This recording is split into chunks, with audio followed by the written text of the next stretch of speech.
Benar Tuhan, kami mengasihi-Mu dengan segenap hati kami Tuhan. Kami mau merenungkan firman-Mu siang dan malam Tuhan. Terima kasih Tuhan buat hari ini Tuhan. Kalau kami ada di tempat ini, kami tidak memilih berada di tempat lain Tuhan. Itu semua karena kemurahan-Mu. Engkau yang mendorong setiap kami untuk datang bersama-sama berdoa di tempat ini. Bapa Roh Kudus urapi hamba-Mu yang terbatas ini Tuhan. Sampaikan isi hati-Mu buat jemaat-Mu di tempat ini Tuhan. Biarlah Engkau yang menerjemahkan kepada mereka Tuhan, sehingga mereka bisa mengerti setiap firman disampaikan Tuhan. Berikan mereka tanah hati yang subur, berikan mereka roh yang lemah lembut, mudah diajar dan mau berubah Tuhan. Biarlah Tuhan saat ini kami mau siapkan hati kami mau menyambut firman-Mu hanya di dalam nama Tuhan Yesus. Haleluya. Amin. Shalom ya, selamat malam Bapak Ibu Saudara. Apa kabar? Luar biasa ya. Beberapa waktu yang lalu kan saya sharing tentang bagaimana kita menang dari rasa trauma ya. Bagaimana kita bisa menang dari rasa tertolak. Bagaimana kita bisa menang dari depresi gitu ya. Nah sebenarnya itu sebagai anak Tuhan ya. Banyak sekali hal-hal yang menghalangi perjalanan rohani kita. Terutama lewat perasaan-perasaan yang salah itu gitu ya. Malam hari ini yang ingin saya bagikan judulnya adalah menang dari rasa bersalah, rasa malu dan tertuduh.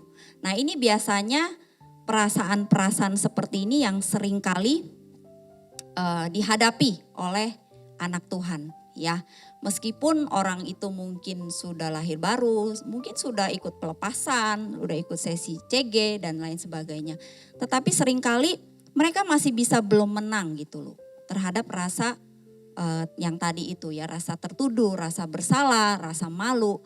Nah ini yang malam hari ini kita mau sama-sama belajar apa itu sebenarnya. Yang pertama rasa bersalah ya. Rasa bersalah itu adalah saat hati nurani kita itu mengatakan ke diri kita sendiri kalau kita itu telah melakukan sesuatu yang salah ya. Nah perasaan bersalah ini sebenarnya bagus apa enggak? Ya sebenarnya ada bagusnya juga gitu loh. Sebab kalau orang tidak punya perasaan bersalah ya biasanya udah nggak ada hati nurani gitu ya. Biasanya hati nuraninya udah tumpul gitu loh. Nah perasaan bersalah ini jadi sebenarnya bukan hal yang buruk gitu loh. Biasanya kalau kita lagi berbuat dosa, terus kita kan bisa merasa, kok saya buat dosa ya, saya bersalah loh kepada Tuhan. Nah itu kan perasaan bersalah yang baik gitu ya. Yang sifatnya kita bertanggung jawab gitu loh terhadap apa yang kita lakukan. Nah tetapi kalau kita terus menerus dihadapi perasaan bersalah ini, maka itu yang gak sehat gitu loh ya. Dalam Ibrani 10 ayat 22 berkata, kita baca sama-sama Ibrani 10 ayat 22, 1, 2, 3. Karena itu marilah kita menghadap Allah dengan hati yang tulus ikhlas dan keyakinan iman yang teguh. Oleh karena hati kita telah dibersihkan dan hati nurani yang jahat dan tubuh kita telah dibasuh dengan air yang murni. Jadi dikatakan kita itu harus menghadap kepada Allah dengan hati yang tulus ikhlas dan keyakinan iman yang teguh. Karena sesungguhnya hati nurani kita itu telah dibersihkan. Jadi sebenarnya setiap kita itu hati nuraninya udah bersih gitu ya. Nah tetapi yang menjadi masalah kita itu tidak bisa menang dari rasa bersalah ini karena kita tidak membereskannya gitu loh. Ya saya pernah udah lama sekali sih besuk seseorang. Waktu itu sama mama ya, besuk udah lama. Besuk dengan seseorang pria, seorang suami. Dia itu mengalami sakit kanker yang udah stadium lanjut lah gitu ya. Jadi gak usah mau tahu ini siapa sih, kepo ini jemaat kita bukan gitu ya. Jadi ini orang luar gitu loh. Nah jadi cicinya ya, cicinya yang suruh besukin adiknya gitu loh. Nah ternyata adiknya ini mengidap penyakit kanker udah stadium lanjut. Ternyata dia itu punya perasaan bersalah gitu terhadap dirinya sendiri maupun terhadap istri dan keluarga besarnya, mertuanya gitu loh. Kenapa? Karena ternyata dia itu menyimpan suatu rahasia. Dia itu menghamili pembantunya sampai punya anak gitu loh. Tetapi dia nggak berani terus terang kepada istrinya dan kepada mertuanya. Karena dia itu statusnya sekarang tinggal di rumah mertua dan kondisinya dia lagi sakit parah. Jadi dia itu pikir kalau saya berkata jujur, wah saya pasti bakalan diusir nih dari rumah ini. Istri saya pasti tinggalin saya. Udah gitu saya pasti dengan keadaan sakit gini siapa yang mau merawat saya. Nah itulah yang saya katakan ketika seseorang itu punya sesuatu perasaan bersalah yang tidak dibereskan. Saudara bayangkan gak perasaan dia itu mau menghadapi kematian itu kayak apa? Pasti gak enak kan? Mau ngomong tapi takut, nggak ngomong tapi salah. Nah akhirnya pasti dia akan mengalami disiksa gitu loh, jiwanya itu akan mengalami tersiksa. Ya, nah perasaan bersalah juga bisa misalnya ketika kita dulu mungkin pernah melakukan aborsi. Itu juga biasanya kalau kita tidak akui, kita tidak bereskan, itu akan terus menghantui kita gitu loh. Bahkan saya pernah mendengar kesaksian, sampai dia udah tua pun itu dia dibayang-bayangi oleh kayak teriakan gitu loh, teriakan bayinya gitu loh. Seolah-olah meminta tolong gitu loh. Seolah-olah dia, jadi seumur hidupnya dia akan terus dihantui perasaan bersalah. Nah ada juga misalnya contoh contohnya misalnya di dalam Mazmur 32 ya, itu ada kisah tentang Daud ya. Daud itu hidup di dalam perasaan bersalah. Karena dia sudah melakukan perzinahan dengan istri dari panglimanya ya, istri dari prajuritnya. Nah jadi bukan cuma dia berzina tetapi dia juga membunuh anak buahnya itu ya. Jadi supaya dia bisa sama istrinya dia bunuh anak buahnya itu si Uria. Nah jadi tetapi Daud itu punya respon hati yang mau bertobat gitu loh. Jadi ketika Nabi Nathan menegur dia, ya dia saat itu juga dia bertobat, dia minta ampun. Sehingga dia dipulihkan, hatinya dipulihkan. Nah tetapi kita lihat kalau di dalam Matius 27 ya. Ada seorang yang bernama Yudas. Ya Yudas itu mengakhiri hidupnya dengan bunuh diri. Kenapa dia bunuh diri? Karena dia merasa bersalah. Dia bersalah telah menyerahkan Yesus kepada Pilatus ya ketika itu untuk dijatuhi hukuman mati. Nah jadi setiap kita itu pasti pernah melakukan kesalahan, benar nggak? Setiap kita semua nggak ada yang hidupnya nggak pernah buat dosa itu mustahil gitu. Setiap kita itu pasti pernah melakukan kesalahan. Setiap kita pasti pernah melakukan dosa, jatuh dalam dosa. Tapi bagaimana respon kita itu berbeda ketika seperti Daud atau kita mau seperti Yudas, ya. Makanya banyak sebenarnya orang tuh bunuh diri karena sebenarnya perasaannya ada perasaan bersalah gitu loh. Salah satu contohnya ya, salah satu sebabnya kan ada perasaan bersalah gitu loh. Dia akhirnya nggak bisa kuat, akhirnya dia melakukan bunuh diri sama seperti Yudas ini gitu loh. Nah, berapa banyak saudara di sini yang sampai saat ini saudara masih dihantui perasaan bersalah itu. Ya, saudara masih mungkin ada hal-hal yang saudara belum bisa buka gitu loh. Hal-hal yang saudara pendam selama ini yang membuat saudara itu gak bisa bebas gitu loh. Gak bisa sepenuhnya melayani Tuhan, sepenuhnya ikut Tuhan. Ya, biarlah malam hari ini Roh Kudus mungkin ingatkan setiap kita. Kalau kita masih dihantui perasaan bersalah, masih banyak kita tuh belum mau terbuka, kita gak mau mengakui. Itu akan membuat kita menderita sebenarnya. Kita akan kehilangan damai sejahtera, kita akan membenci diri kita sendiri gitu loh. Kita merasa kita tidak bisa mengampuni diri kita sendiri atas kesalahan yang kita lakukan. Nah inilah yang seringkali iblis masuk menyerang anak-anak Tuhan ya. Nah lalu yang kedua perasaan itu ya adalah rasa malu. Nah kalau malu itu dari dalam diri kita gitu loh. Jadi perasaan malu itu ketika kita melihat diri kita sendiri atau karena kita atau karena kita mengalami hal-hal yang buruk yang disebabkan mungkin oleh orang lain. Misalnya keluarga kita. Itu rasa malu itu misalnya contohnya ada satu family saya dulu. Dia itu papanya ditangkap di penjara gitu loh. Papanya di penjara karena nyablon itu loh, uang palsu gitu loh. Jadi ditangkap gitu loh. Nah itu membuat dia tuh malu sekali gitu karena ya dia lihat tetangganya itu wah maksudnya heboh gitu di satu gang itu polisi itu udah tangkap papanya gitu loh ketika itu. Nah itu salah satu hal yang membuat seseorang itu memiliki jadi malu hidupnya gitu ya. Atau bisa juga karena kita lahir itu cacat secara fisik ya. Ada yang mungkin jarinya misalnya 6 gitu loh. Atau mungkin kakinya mungkin panjang sebelah. Nah itu juga bisa membuat seseorang mengalami rasa malu. Kayak contoh saya tuh dulunya pemalu gitu loh. Kenapa saya tuh dulu kurus banget ceking gitu. Waktu SMP itu saya mengalami kayaknya gambar diri saya itu aduh saya malu banget gitu loh. Saya merasa kok saya jalan sama teman saya itu ya. Teman saya cuma segini saya semua gitu. Jadi saya merasa saya tinggi gitu merasanya dulu gitu ya.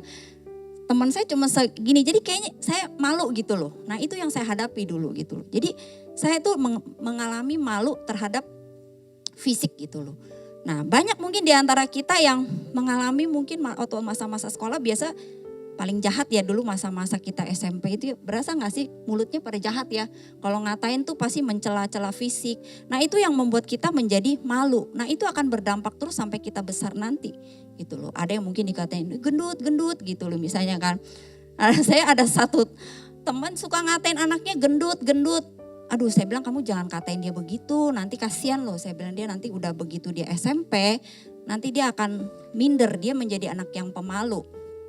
Nah gitu loh. Jadi kita harus benar-benar menjaga hidup kita supaya kita jangan mengalami hal seperti itu. Nah, di dalam Yohanes 4 juga diceritakan tentang wanita Samaria ya. Wanita Samaria ini juga hidup dengan rasa malu. Kenapa? Karena dia itu punya 5 suami katanya kan. Dikatakan Tuhan Yesus bilang kamu tuh 5 suami. Bahkan suami kamu yang sekarang ini itu bukan suami kamu. Jadi kemungkinan ini orang berselingkuh dengan suami yang mungkin punya istri gitu. Karena kan dikatakan yang kelima ini bukan suami kamu gitu loh. Jadi banyak sekali dari antara kita mungkin dulu ya itu mengalami punya masa lalu yang karena kebodohan kita, karena kita gak mengenal Tuhan, kita melakukan hal-hal yang bodoh. Nah itu membuat kita itu kalau kita tidak membereskan akan membuat kita malu gitu loh. Ya membuat kita malu. Waktu itu kita waktu di sekretariat ngobrol-ngobrol ya sama Vivi bilang waktu itu kan di Koram Deo pengen dibikin grup diskusi gitu ya. Jadi dibagi-bagi kelompok. Dia bilang gimana mau bagi kelompok katanya. Namanya aja gak ada di situ. Ada yang cuma namanya titik. Ada yang cuma inisial nama gitu.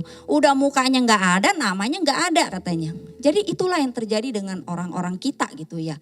Kita untuk tampilin mukanya kita malu. Belum lagi tampilin nama. Tampilin nama aja gak berani gitu. Nah ini yang harus kita terobosi gitu loh ya. Kita harus belajar untuk jangan malu dengan identitas kita. Kita itu berharga di mata Tuhan ya. Kita itu anak Tuhan loh. Masa kita malu gitu loh. Nah inilah harus kita terobosi gitu loh. Jadi kita jangan sampai krisis identitas gitu loh. Untuk hal begitu aja kita malu menunjukkan siapa kita. Nah inilah yang seringkali iblis menyerang gitu ya. Lewat malu ini. Jadi sebenarnya ada orang yang begitu luar biasa. Begitu berpotensi. Tapi karena malu. Jadi akhirnya dia tidak bisa dipakai Tuhan luar biasa. Amin. Nah kita juga lihat kalau orang yang hidup dari rasa malu biasanya juga dia akan memakai topeng gitu ya. Untuk menutupi rasa malunya. Nah saya dulu juga punya teman saya itu papanya juga kayak gitu. Jadi papanya tuh terlibat utang. Jadi sering dicari debt collector gitu loh. Papanya dulu orang kaya tapi bangkrut jadi banyak dicari oleh debt collector. Nah dia itu tiap kali selalu mengalami di mana dia melihat gitu loh. Papanya dipermalukan, papanya ditagi-tagi sama debt collector. Jadi dia begitu malu dengan kondisi keluarganya. Akhirnya dia itu suka menyenangkan orang lain gitu loh. Dia suka traktir orang. Ya bukan berarti traktir orang itu gak baik, ya itu baik gitu. Tapi kalau berlebihan sebenarnya dia gak ada kemampuan itu. Tapi dia traktir orang untuk menyenangkan orang supaya orang itu suka sama dia gitu. Nah ini yang terjadi karena dia malu gitu. Sebenarnya dia malu, jadi untuk menutupi malunya dia melakukan hal seperti itu. Nah akhirnya terakhir saya dengar dia juga terlibat dalam kasus hutang gitu loh. Nah itulah yang terjadi. Makanya orang yang malu itu juga bisa kelihatan ya, dia sangat takut untuk bertemu dengan orang banyak gitu. Biasanya belum ketemu dia udah kayak tegang dulu gitu nih. Waduh, hari ini kita mau kumpul-kumpul nih. Nanti gue mau ditanya apa ya? Belum lagi kalau misalnya yang jomblo nih belum punya pacar. Waduh, nanti gue pasti ditanya nih, kapan gue punya pacar? Makanya lu sih jangan milih-milih dan lain sebagainya. Itu berbagai pikiran itu terus menghantui dia gitu. Karena dia malu gitu loh. Dia malu mungkin, ya saya udah umur segini belum ada pacar, belum ada jodoh, nanti saya pasti diomongin orang. Nah banyak sekali hal-hal yang membuat kita itu merasa malu gitu. Ya jadi dia diintimidasi, akibatnya dia tuh tertutup, dia sulit untuk bergaul dengan orang-orang yang baru. Karena ada benteng di dalam dirinya. Dalam Yesaya 54 ayat 4 dikatakan, janganlah takut sebab engkau tidak akan mendapatkan malu. Dan janganlah merasa malu sebab engkau tidak akan tersipu-sipu. Sebab engkau akan melupakan malu keremajaanmu dan tidak akan mengingat lagi aib kejandaanmu. Jadi di sini dikatakan, ketika itu kalau zaman dulu kan kalau sebagai seorang janda, sebagai seorang single parent itu adalah hal yang aib bagi mereka gitu ya. Tetapi di sini firman Tuhan berkata, jangan takut, engkau tidak akan mendapat malu. Artinya ketika kita datang kepada Tuhan, Tuhan itu akan memulihkan kita gitu loh. Jadi janganlah kita merasa minder karena status kita. Mungkin di sini ada yang single parent, kita nggak boleh minder, nggak boleh malu. Ya kita justru harus bangga. Tuhan bilang kita tidak akan mendapat malu. Jangan merasa malu. Sebab engkau akan melupakan malu keremajaanmu. Artinya engkau akan melupakan tuh rasa malu kamu di masa-masa dulu waktu kamu berbuat yang salah gitu loh. Tuhan itu akan bereskan gitu. Ya.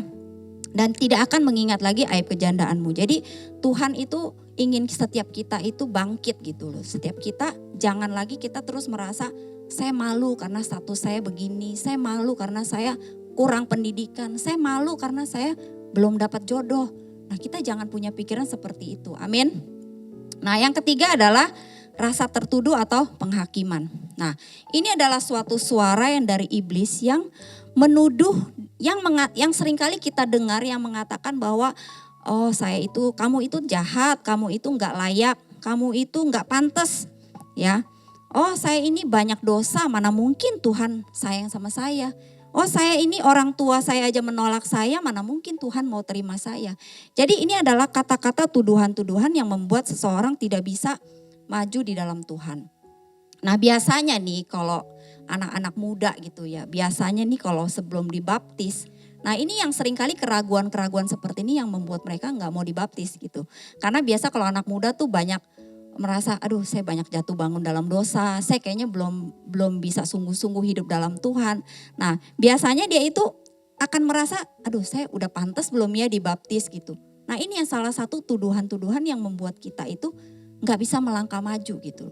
Ketika mungkin pemimpin kita menunjuk kita, ayo kamu bisa. Nah dia punya perasaan, masa iya sih saya bisa, masa sih gitu loh. Jadi nggak mungkin lah saya bisa, orang saya cuman sekolah juga nggak sekolah tinggi.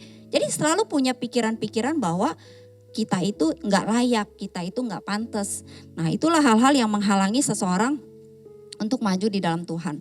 Dalam Roma 8 ayat 1 dikatakan, demikianlah sekarang tidak ada penghukuman bagi mereka yang ada di dalam Kristus Yesus.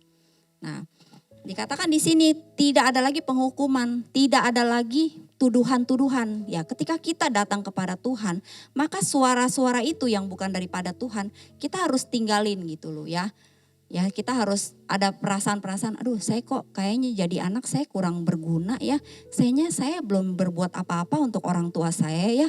Mendingan saya mati aja lah. Mendingan saya begini, saya begitu. Banyak sekali kita lihat, kita hadapi ya. Sekarang anak-anak muda sekarang itu juga mengalami pergumulan seperti itu. Jadi biarlah kita semua mau menang, kita semua mau tinggalkan perasaan-perasaan itu ya. Nah jadi kebanyakan kita mengalami perasaan-perasaan itu pasti dari masa lalu kita ya, dari masa kecil kita biasanya. Nah jadi biasanya nih kalau misalnya contoh anak yang misalnya suka dikata-katain gendut, lu gendut gitu misalnya kan, si montok atau si apa gitu. Kadang kita anggapnya cuma bercanda gitu loh. Tapi itu tertanam di dalam memori dia gitu loh. Nah suatu hari ketika dia besar biasanya nih yang biasa manusia tuh ekstrim ya, kalau nggak ke kiri ke kanan. Biasanya dia akan makan berlebihan, makan sampai badannya gede, atau dia akan diet mati-matian gitu. Dia akan minum obat kurus lah, atau mungkin dia colok-colok mulutnya, kan ada kan begitu kan. Dia mau makan tapi takut gemuk, jadi dicolok mulutnya, dimuntahin lagi. Akibatnya menjadi penyakit mental ya. Makanya kita nggak boleh begitu. Kita tuh harus seimbang dalam hidup ini. Nggak boleh terlalu ekstrim ke kiri, ekstrim ke kanan gitu loh. Kalau nggak pulih, kita akan mengalami hal yang seperti itu. Ya, jadi dia akan terus menuduh kita, dia akan terus menghakimi kita. Ya, jadi coba mulai malam hari ini kira-kira dari tadi yang saya sharingkan itu. Apakah mungkin saat ini Roh Kudus mengingatkan gitu loh, atau kita masih ada perasaan bersalah dalam hidup kita yang sampai sekarang saya masih belum bisa lepasin loh. Ya, ada seseorang laki-laki yang dia pernah memperkosa seorang perempuan, dan dia tahu, dia ketika dia bertobat dia tahu dia itu salah, dia nggak bisa lupain gitu loh pengalaman itu. Dia sulit untuk menerima diri sendiri, merasa saya itu orang jahat, saya sudah memperkosa anak orang, saya itu orang jahat. Jadi dia dituduh terus, nggak bisa. Jadi akhirnya dia nggak bisa sungguh-sungguh di dalam Tuhan. Padahal Tuhan bilang Tuhan sudah mengampuni, ketika kita mengaku Tuhan sudah mengampuni dosa kita. Amin. Nah, jadi kita malam hari ini biarlah Roh Kudus yang singkapkan kepada kita. Kalau memang kita masih ada perasaan-perasaan itu, perasaan malu, bersalah, perasaan tertuduh, ya saudara boleh cari mungkin pemimpin atau teman rohani yang saudara bisa bercerita gitu loh, supaya saudara tuh pulih. Karena kalau disimpan terus itu nggak bakalan sembuh gitu loh. Selama hidup kita akan terus dihantui perasaan bersalah itu. Ya. Di dalam Mazmur 32 ayat 5. Dosaku kuberitahukan kepadamu dan kesalahanku tidaklah kusembunyikan. Aku berkata, aku akan mengaku kepada Tuhan pelanggaran-pelanggaranku dan engkau mengampuni kesalahan karena dosaku. Selah. Nah, jadi langkah pertama kita itu harus ngaku dulu. Kita itu harus sadar dulu, oh iya loh, saya ternyata masih ada ya perasaan-perasaan seperti itu ya.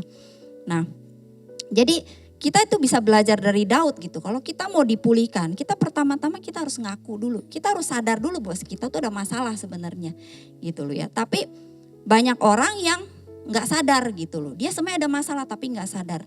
Akhirnya dia gak sembuh-sembuh. Nah, jadi ketika orang tidak sadar, orang itu akan sulit untuk terbuka ya. Orang itu akan sulit untuk mengaku dosa. Makanya dia terus dihantui seperti itu. Ya, kemarin ini ada yang curhat sama saya. Dia cerita tentang istrinya. Istrinya itu seperti orang kayak punya penyakit mental gitu ya. Jadi kalau mau ngamuk gitu loh. Kalau mau lempar gitu loh. Terus kalau mau janji dia bisa seenaknya. Pokoknya gimana ya, pokoknya dia punya masalah gitu. Dan sempet dia dibawa ke psikiater gitu loh kan. Dibawa ke psikiater dan dikasih obat penenang sama dokter gitu loh. Nah, tetapi ya anehnya dia ini gak mau mengaku bahwa dia tuh ada masalah gitu loh. Dia sebenarnya ada masalah tapi dia gak mau ngaku. Karena kenapa? Sebenarnya hati nuraninya itu udah mati. Hati-hati loh, kalau hati nurani udah mati itu udah bahaya gitu. Karena hati nurani itu ibarat seperti alarm ya. Kalau kita mau bangun pagi kan kita pasang alarm kan. Udah jam 5 nih misalnya kita pasang alarm, kita nyalain dia bunyi. Oh, kita biasanya tuh kalau orang yang susah bangun biasa dimatiin lagi, tidur lagi gitu kan. Nah, terus kedua kali nyala lagi, biasa dimatiin lagi, tidur lagi gitu loh. Nah, kalau kita terus-terusan, hati nurani dalam diri kita tuh sebenarnya berbicara kalau kita salah gitu loh. Oh, kamu gak boleh begini gitu loh. Tapi kalau kita terus menerus mengabaikan, kita cuekin dia, akhirnya suara itu kita udah gak bisa denger lagi. Kita udah salah pun kita gak merasa kita salah. Nah, itu yang dialami oleh yang sharing sama saya ini tentang istrinya itu. Dia udah gak merasa bersalah gitu loh. Sampai dia tuh pokoknya udah merasa dia yang paling benar. Orang lain gak ada yang benar, cuman dia doang yang benar. Nah, itu yang paling berbahaya. Ya, biarlah malam firman Tuhan malam hari ini Tuhan ingin kita mengalami kemerdekaan. Saya ingin berdoa bagi saudara. Bapa, Engkau menyelidiki setiap hati kami Tuhan. Mari Roh Kudus, Engkau singkapkan Tuhan setiap pengalaman-pengalaman Tuhan yang dihadapi oleh jemaat-Mu Tuhan. Mungkin saat ini Tuhan mereka memiliki perasaan rasa bersalah Tuhan. Mereka tidak bisa lepas Tuhan dari perasaan bersalah ini Tuhan. Sehingga Tuhan membuat hidup mereka tidak bisa merdeka Tuhan. Bapa Roh Kudus Tuhan, biar Engkau pulihkan mereka Tuhan. Sembuhkan mereka Tuhan. Biarlah mereka Tuhan mau berdamai dengan diri mereka sendiri Tuhan. Kami juga berdoa Tuhan untuk mereka yang saat ini mengalami bergumul dengan rasa malu Tuhan. Mungkin mereka malu terhadap fisik mereka Tuhan. Mungkin mereka malu terhadap masa lalu keluarga mereka Tuhan. Mungkin mereka malu terhadap status mereka Tuhan. Bapa, biarlah Tuhan Kau juga angkat Tuhan setiap perasaan malu mereka Tuhan. Mulai saat ini Bapa, mereka tidak lagi Tuhan malu Tuhan. Mereka Tuhan bisa berdiri tegak Tuhan. Mereka Tuhan untuk berjalan terus Tuhan, berlari-lari mengejar panggilan-Mu Bapa. Kalau saat ini juga Tuhan ada tuduhan-tuduhan Tuhan. Ada suara-suara yang menghakimi mereka Tuhan. Yang membuat mereka merasa tidak layak. Membuat mereka tidak pantas. Membuat mereka merasa mereka tidak dikasihi Bapa. Biarlah Tuhan saat ini Tuhan Kau juga cabut Tuhan setiap pikiran-pikiran Tuhan, setiap Tuhan sumpah-sumpah palsu Tuhan yang mengatakan dia tidak layak, yang mengatakan dia tidak ada yang mengasihi Bapa, ampuni mereka Tuhan. Biarlah Bapa saat ini Tuhan Kau pulihkan hati mereka Tuhan. Bapa, biarlah saat ini Tuhan Kau yang bekerja, Roh Kudus Engkau yang menyingkapkan kepada mereka. Singkapkan Tuhan setiap hal-hal yang tersembunyi Bapa. Biarlah Tuhan kami mau belajar, kami mau hidup mengalami kemerdekaan Tuhan. Kami Tuhan tidak lagi melihat masa lalu kami Tuhan. Kami mau terus berjalan untuk berlari-lari Tuhan memenuhi panggilan ilahi-Mu Bapa. Terima kasih Bapa, firman-Mu sudah berhenti berbicara. Tapi kami percaya Engkau tidak berhenti berbicara ke dalam hati mereka Tuhan. Engkau yang menerangi mereka Tuhan. Sehingga mereka boleh mengalami terobosan. Di dalam nama Tuhan Yesus Bapa. Haleluya. Amin.